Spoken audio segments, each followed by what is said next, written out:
carbohydrate chemistry. So carbohydrates are defined as polyhydroxyaldehydes or ketones. So when you see, there are two functional groups in the carbohydrate, one is aldehyde group and the other one is ketone group. So based on using these two functional groups, you can define as carbohydrates as polyhydroxyaldehydes or ketones, or the compounds which produce them on hydrolysis. So they are called as carbohydrates. So these carbohydrates, they have two functional groups, as I told you, aldehyde and ketone group. And the sugar with aldehyde group is glyceraldehyde, and the simple sugar with ketone group is dihydroxyacetone. And the most common sugars which have aldehyde group and ketone group are glucose and fructose. Right? So these carbohydrates, they are classified into four types based on the number of monosaccharide units. So those four types are monosaccharides, disaccharides, oligosaccharides and polysaccharides. So these are the four classes of carbohydrates based on their composition, that means based on the number of monosaccharide units. So what are monosaccharides? They have a single monosaccharide unit, single monomeric unit, so that's why they are called as monosaccharides. Coming to disaccharides, di stands for two. So those sugars which have two monomeric units or monosaccharide units, they are called as disaccharides.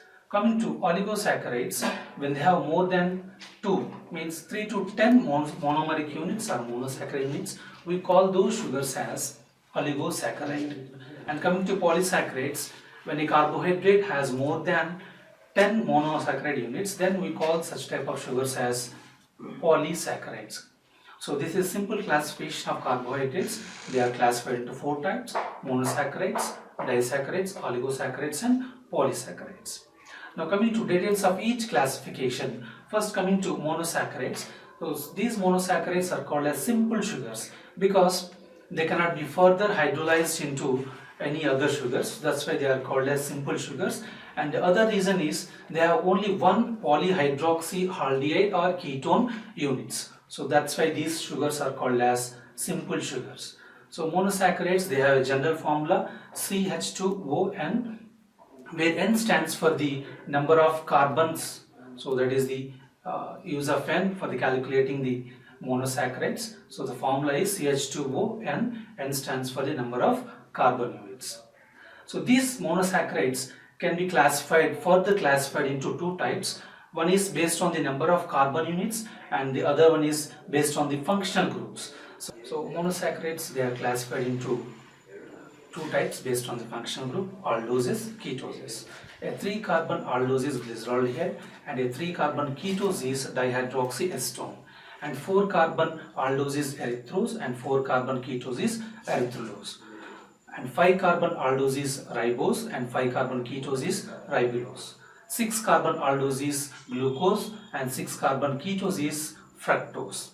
7-carbon aldose is glucoheptose and 7-carbon ketose is pseudoheptulose. So this is the subclassification of monosaccharide based on the number of carbon units and based on the function group: aldose, and aldehyde group and ketone group. So this is about the classification of monosaccharides. Now coming to disaccharides. So di means two. So these sugars, they have two monosaccharide units, so that's why these are called as disaccharides. So that is the meaning of disaccharides.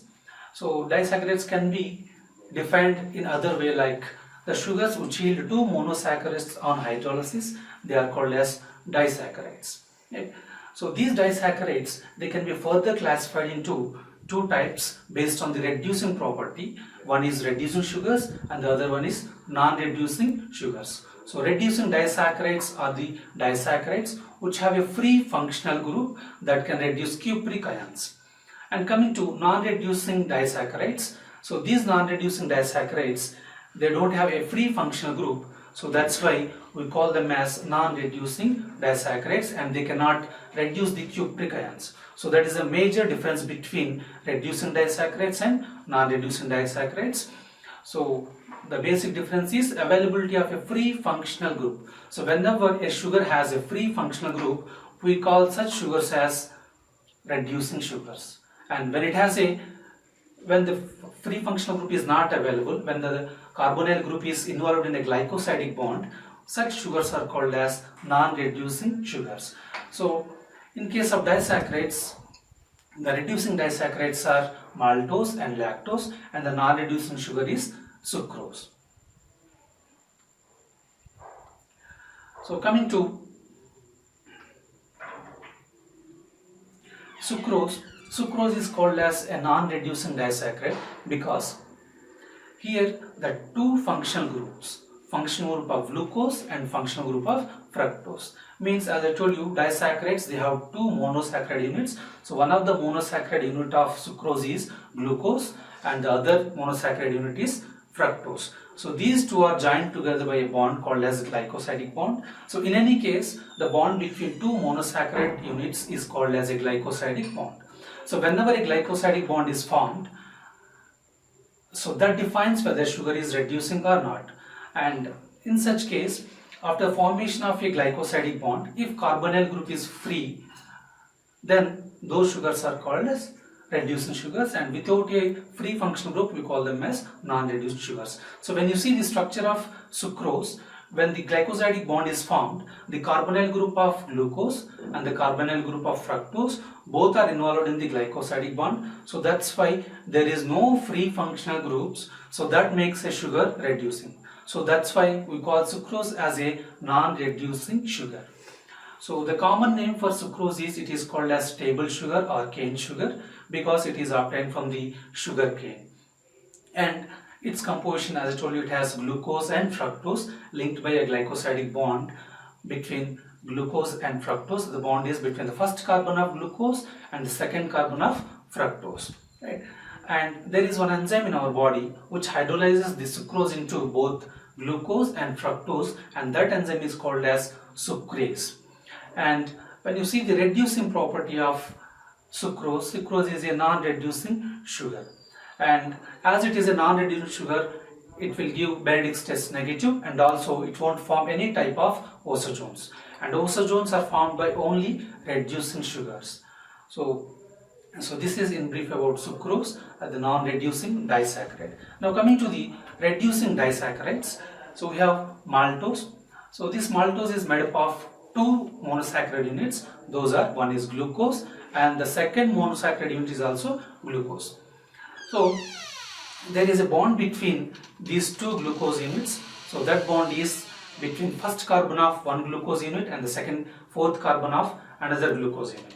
So the overall bond, we can say it as alpha 1 to 4 glycosidic bond because both are alpha sugars and the bond is between first carbon of glucose unit 1 and fourth carbon of glucose unit 2.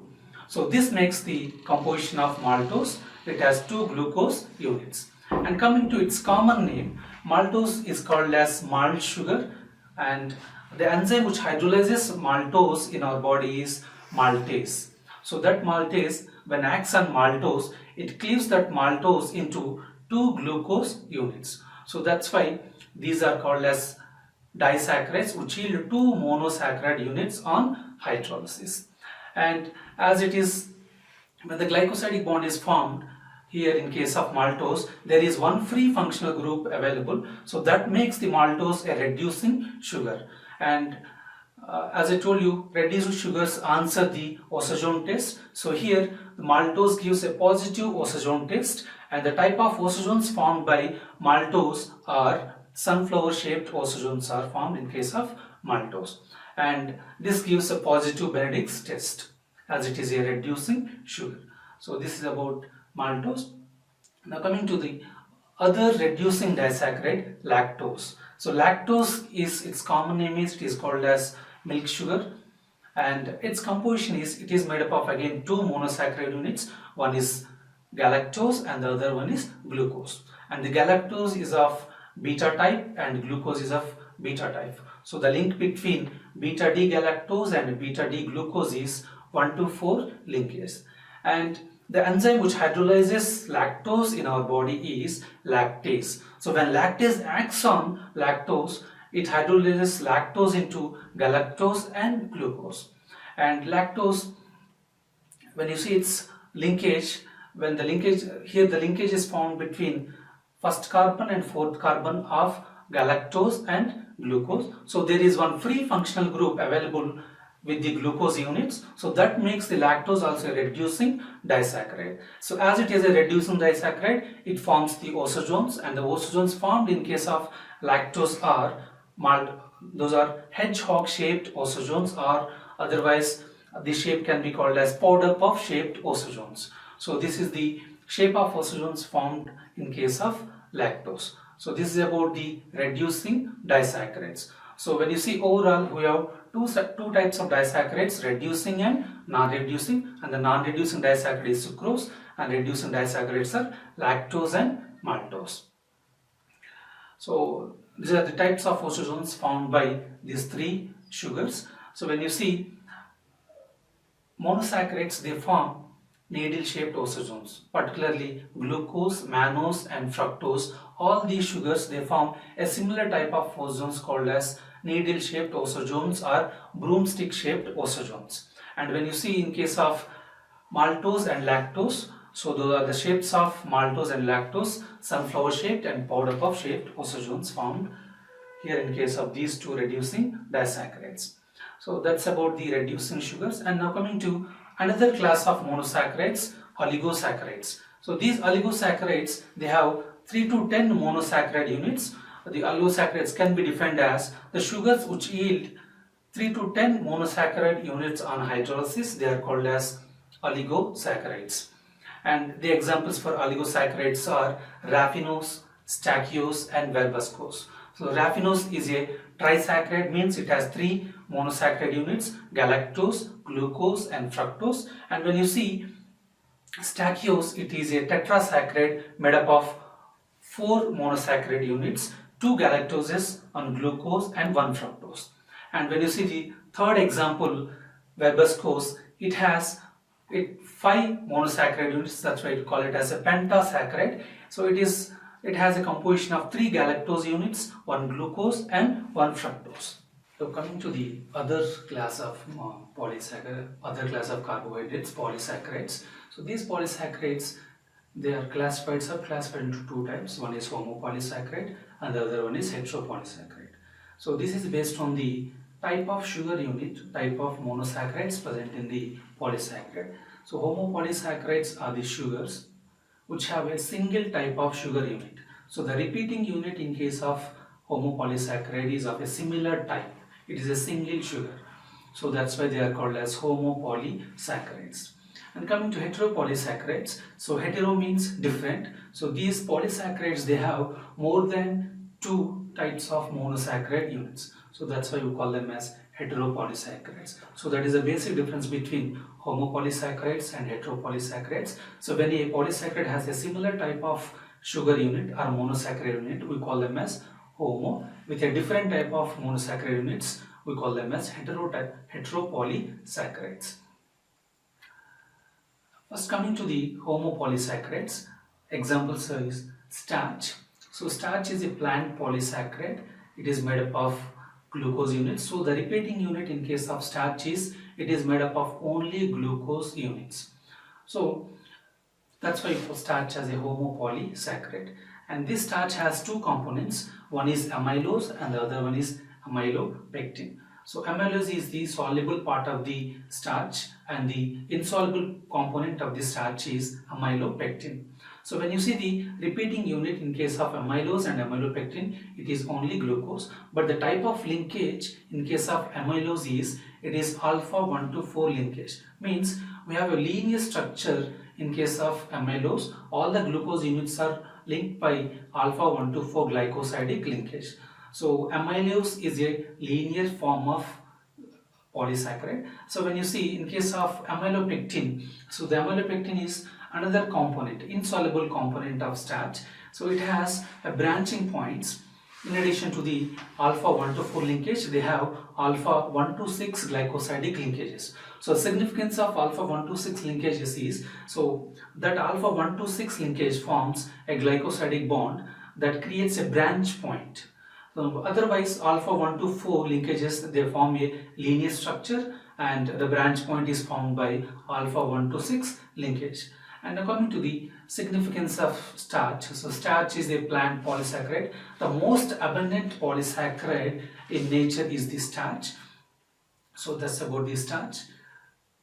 Now coming to another homopolysaccharide, glycogen. So when you see starch is also a polysaccharide of glucose, and when you see glycogen, it is also a polysaccharide of glucose. So both are polysaccharides of glucose. They are made up of glucose units. But when you see glycogen, it is an animal polysaccharide, and starch is a plant polysaccharide, right? So glycogen has same repeating unit glucose with a linkage of 1 to 4, and it has branches, and that branch point has 1 to 6 glycosidic linkage. And the other most important difference between structure of starch and glycogen is, in case of starch, when you see the branching point in case of amylopectin, so the branch is created for every 24 to 30 glucose residues, but when you see in case of glycogen, the branch point is in the interval of 8 to 12 residues. So branch point is created for every 8 to 12 glucose residues. So that's why glycogen is more compact structure when compared to starch, and starch is a plant polysaccharide and glycogen is a animal polysaccharide. So this glycogen is stored in our body in muscles and liver. So the significance of glycogen is, see, this glycogen is, it maintains the glucose levels in case of fasting state. So whenever a person is in post-absorptive state, so their glucose levels in blood is maintained by this glycogen by a process called as glycogenolysis. So that is the significance of glycogen in our body. So whatever the glucose we take, so that is stored in the form of glycogen in liver and muscle. So these two are the major sites where glycogen is stored. So that is the structure of glycogen, having a linear chain formed by 1 to 4 glycosidic linkage, and it has branch points. So those branch points are formed by 1 to 6 glycosidic linkage. And coming to another homopolysaccharide, insulin. This insulin is made up of fructose. So the repeating unit in case of inulin is fructose, and the linkage between fructose units in case of inulin is, it is 1 to 2 glycosidic linkage. So the first carbon of one fructose and the second carbon of second fructose, they participate in the glycosidic linkage. So that is the linkage between two fructose units in case of inulin, beta 1 to 2 glycosidic linkage. And now coming to the significance of inulin. So this inulin has a clinical significance. So this inulin is used as a test in case of kidney function test. So inulin clearance test is done to assess the kidney function. So that is the clinical significance of inulin. Coming to sources of inulin. So this inulin has some important sources, common sources like onion, dandelion and dahlia. So these are some important sources of inulin. So this is about the another homopolysaccharide, inulin. So when you see the another next, the most abundant polysaccharide, homopolysaccharide, cellulose. So this cellulose is also made up of repeating unit, that is glucose. So it is a polymer of glucose units. So starch is made up of glucose units, glycogen is made up of repeating glucose units, and cellulose is also made up of repeating glucose units. So when you see the composition of cellulose, it is made up of beta T glucose. So that is the difference between starch composition and the composition of cellulose. Both starch and cellulose are from the plant sources and both are made up of glucose units. But when you see at a close level, the glucose units in case of cellulose are of beta type, and in case of starch they are of alpha type. And cellulose, it has a linkage of beta 1 to 4 glycosidic linkage. Means, so the first glucose of cellulose and the second glucose in cellulose, they are linked by 1 to 4 carbons. So that is the linkage of cellulose. And coming to the significance of cellulose, so this cellulose has some dietary significance. That is, this cellulose acts as a fiber. So the undigestible carbohydrates are called as fibers. So these fibers, they increase the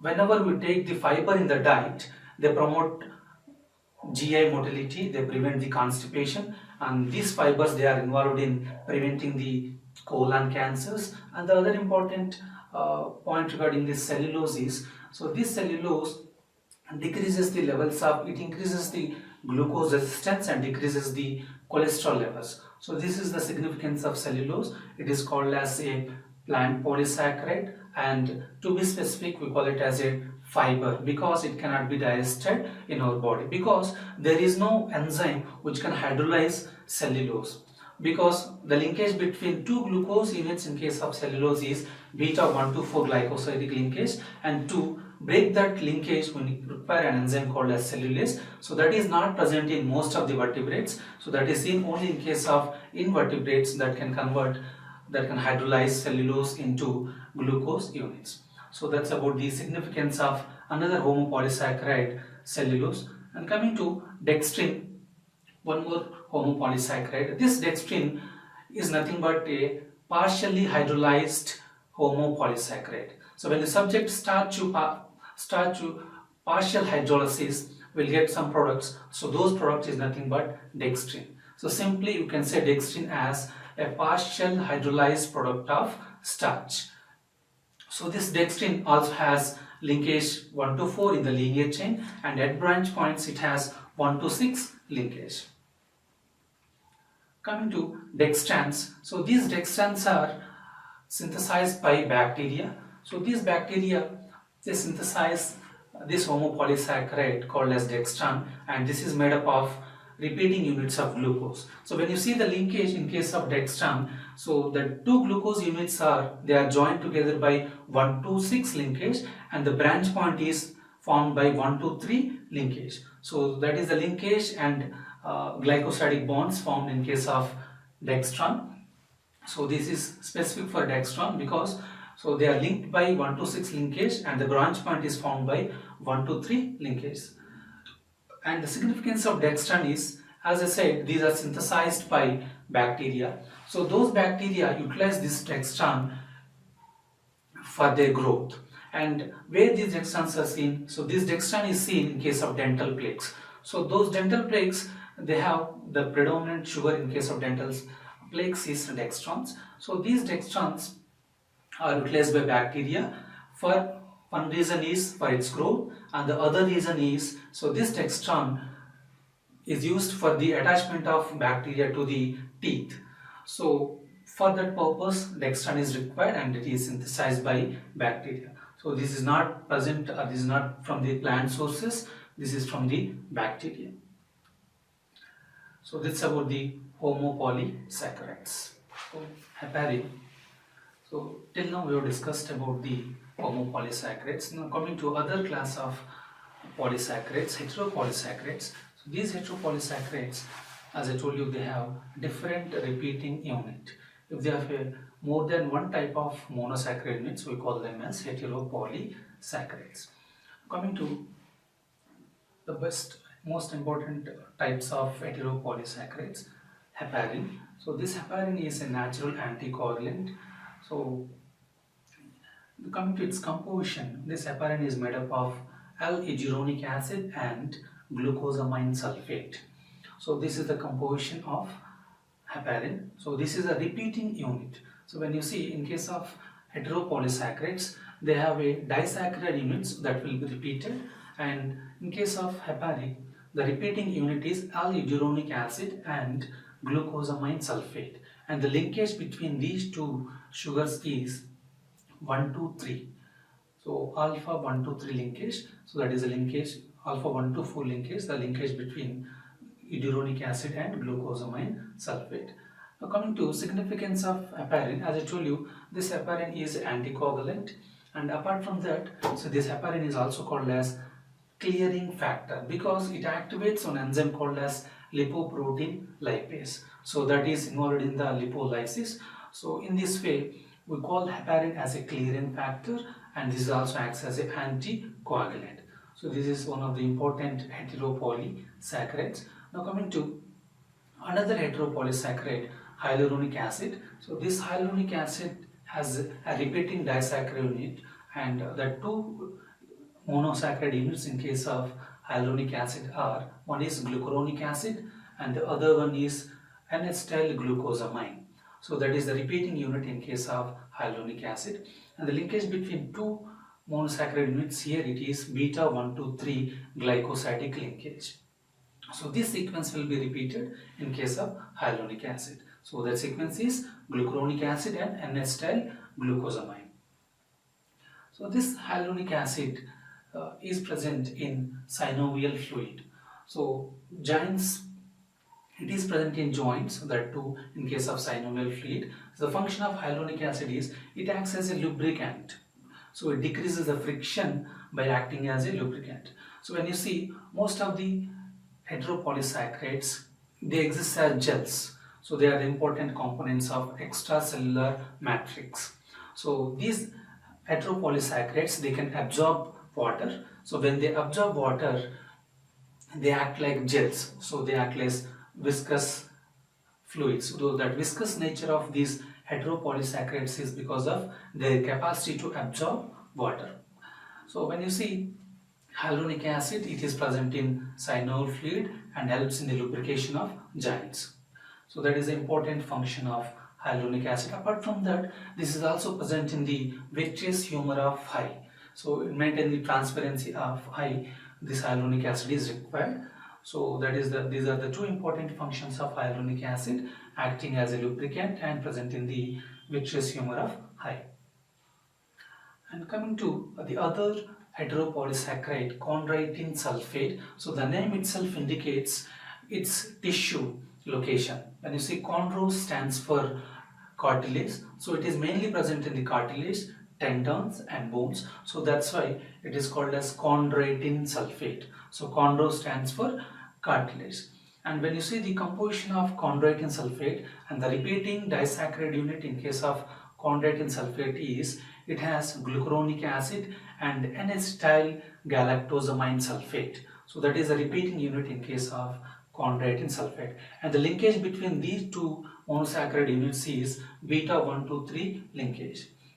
And the important function of chondroitin sulfate, as I told you, it is present in the cartilage, tendons and bones. So it is involved in the, it gives the tensile strength to these tendons and cartilages. So that tensile strength is because of chondroitin sulfate. And now coming to keratan sulfate, another type of heteropolysaccharide. So this keratan sulfate has a repeating unit of one galactose and the other sugar is N-acetyl glucosamine sulfate. So this is the repeating unit in case of keratan sulfate, and the linkage between the two monosaccharides in case of keratan sulfate is beta 1,2,3 glycosidic linkage. So this keratan sulfate is mainly present in cornea and tendons. So those two are the important tissues where this keratan sulfate is present. And coming to dermatan sulfate. So dermatan sulfate it is named as dermatan because it is present in the skin. So that's why it is called as dermatan sulfate.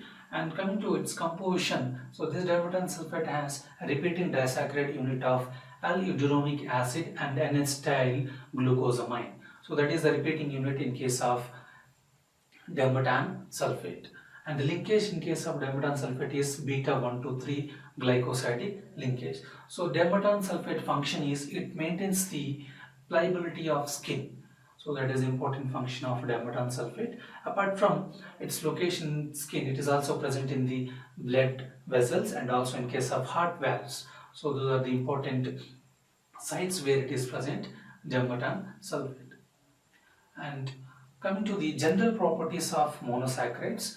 So monosaccharides, they show some important properties like stereoisomerism, D and L series, D and L activity isomerism, optical activity, mutarotation, Anomerism, Epimerism. All these properties are because of presence of a compound called as presence of asymmetric carbon atom. So asymmetric carbon atom is nothing but a carbon which is surrounded by 4 different groups. So when it bond with 4 different groups, we call such type of carbon as asymmetric carbon.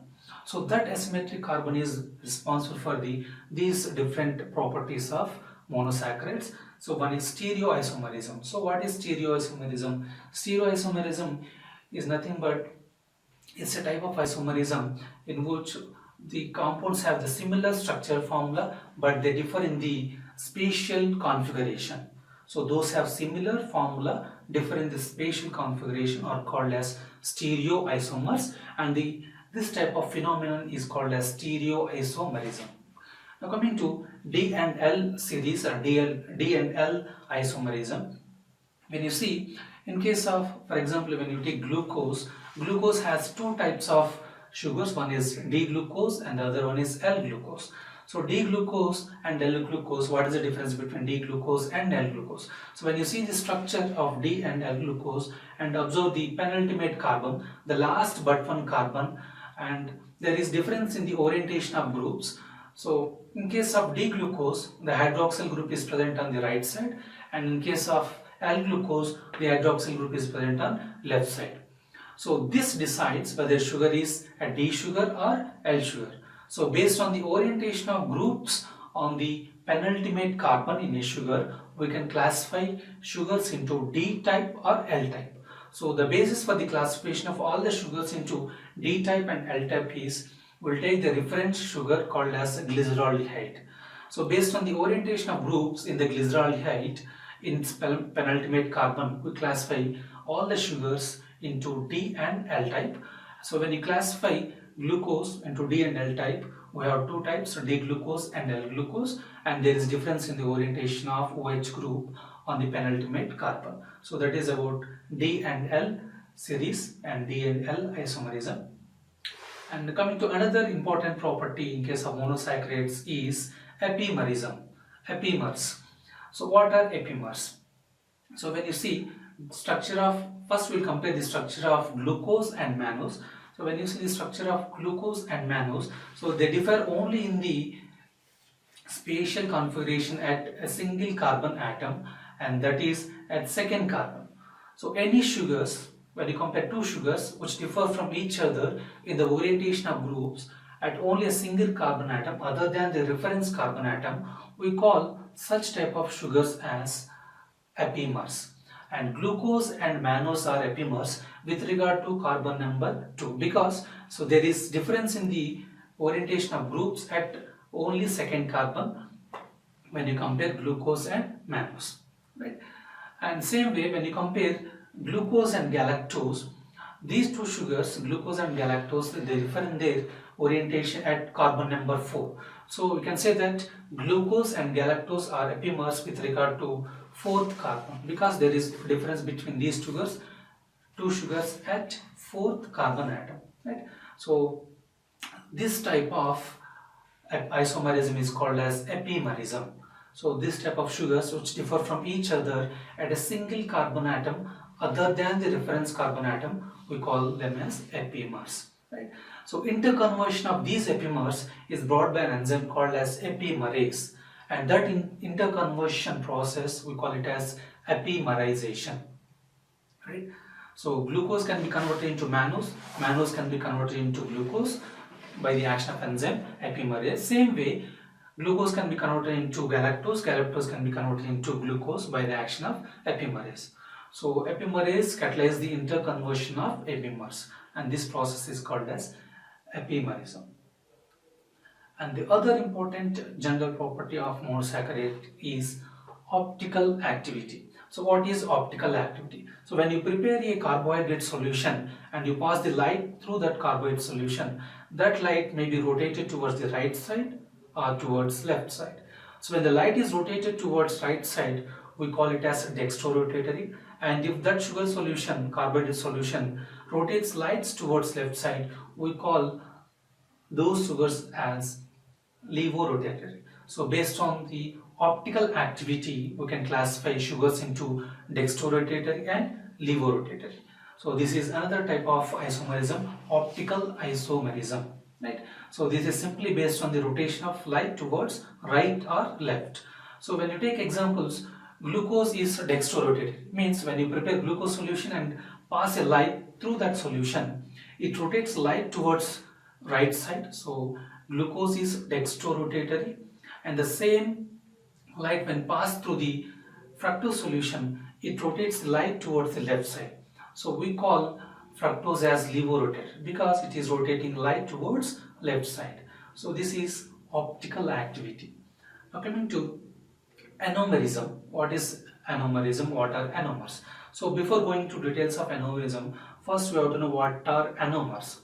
So when hemiacetal or hemiketal structure is formed, cyclization of a monosaccharide occurs, then the carbonyl group, which is actually an symmetric carbon, after the formation of hemiketal or hemiacetal structure, it is converted into asymmetric carbon.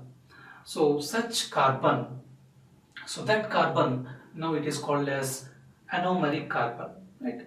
So actually carbonyl carbon in case of glucose, when you take example glucose and fructose, they are symmetric in nature.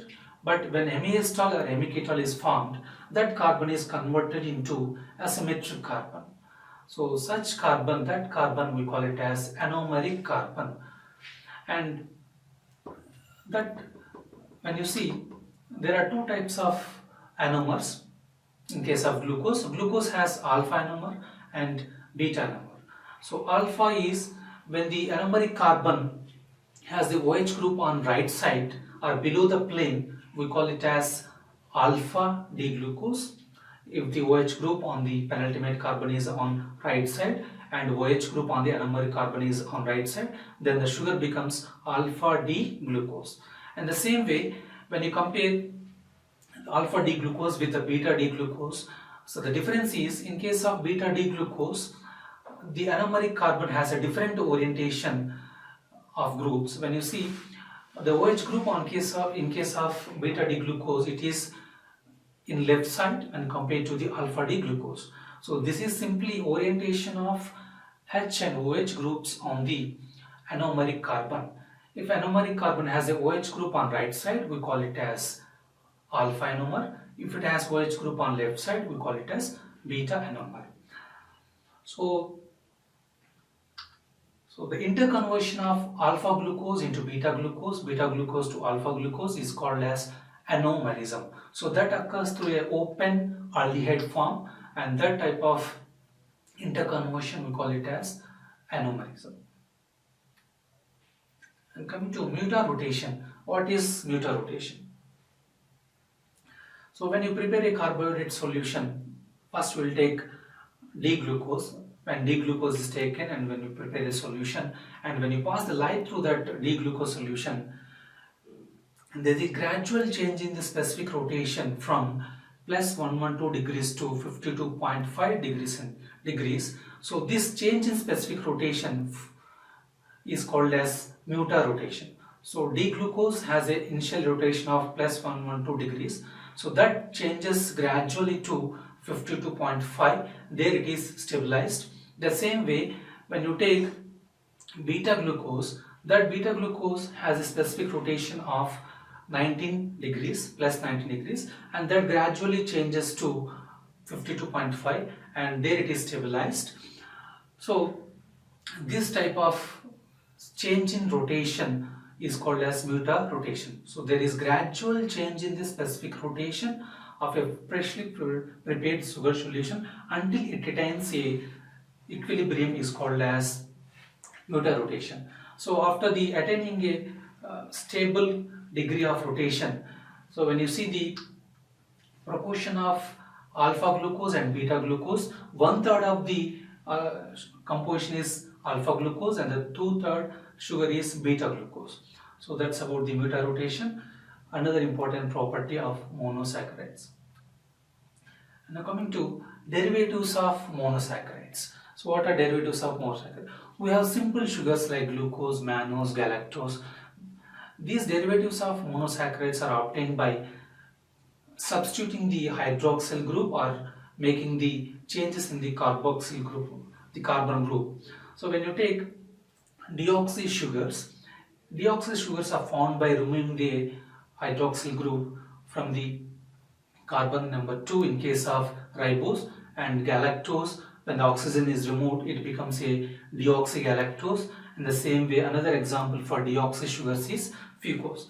So deoxy sugars, D-ribose is important constituents of deoxyribose is an important constituent of nucleic acids. So deoxyribose is present in the deoxyribonucleic acid, that is DNA, and the ribose is present in RNA. So that deoxyribose is nothing but a derivative of monosaccharide. So whenever you are modifying a simple monosaccharide and substituting those, removing some groups from the monosaccharide and you are substituting with the other groups, then becomes derivative or derivative of that particular monosaccharide.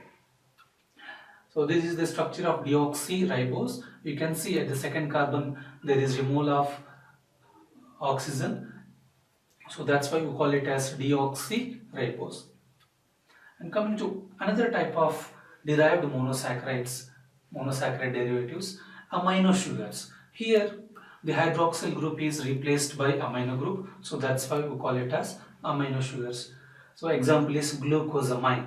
Glucose has amino group at second position, so that's why we call it as glucosamine. Same way uronic acid.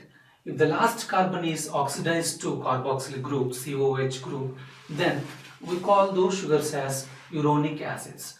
For example, glucose, when it is oxidized at the last carbon atom, then it becomes a uronic acid called as glucuronic acid. So the oxidation of sugar results in the conversion of the terminal primary alcohol into a carboxyl group. So in case of glucose, it becomes glucuronic acid. If it is galactose, it becomes galacturonic acid. If it is mannose, it becomes mannuronic acid. So depending on the sugars, we have different types of uronic acids. But when you say all the uronic acids, the last carbon is oxidized to COOH group. Amino sugar acids. So these amino sugar acids are the other types of derived monosaccharides, derivatives of monosaccharides. Here they have amino group and a sugar group with an acid. So the example is N-acetyl nuraminic acid. So it has amino group, acetyl group and a carboxyl group. So all these groups are the modified groups. So that's why we call this N-acetyl nuramic acid as a derived monosaccharide. Now coming to another type of derived monosaccharides, glycosides. So glycosides are formed when a carbohydrate part and a non-carbohydrate part are linked, and that linkage involves the hemiacetal or hemiketal group. So hemiacetal or hemiketal group of a carbohydrate forms a bond with a non-carbohydrate compound. Then such type of compounds we call them as glycosides. Here, so these glycosides have a clinical significance. When you take some of the antibiotics like streptomycin, it's nothing but a type of glycoside because it has both carbohydrate part and a non-carbohydrate part. And the other glycosides of clinical significance are cardiac glycosides, and the examples are, you can say, digoxin and digitonin. So these two are the cardiac glycosides. So basically when you see glycosides, they have carbohydrate part and non-carbohydrate part.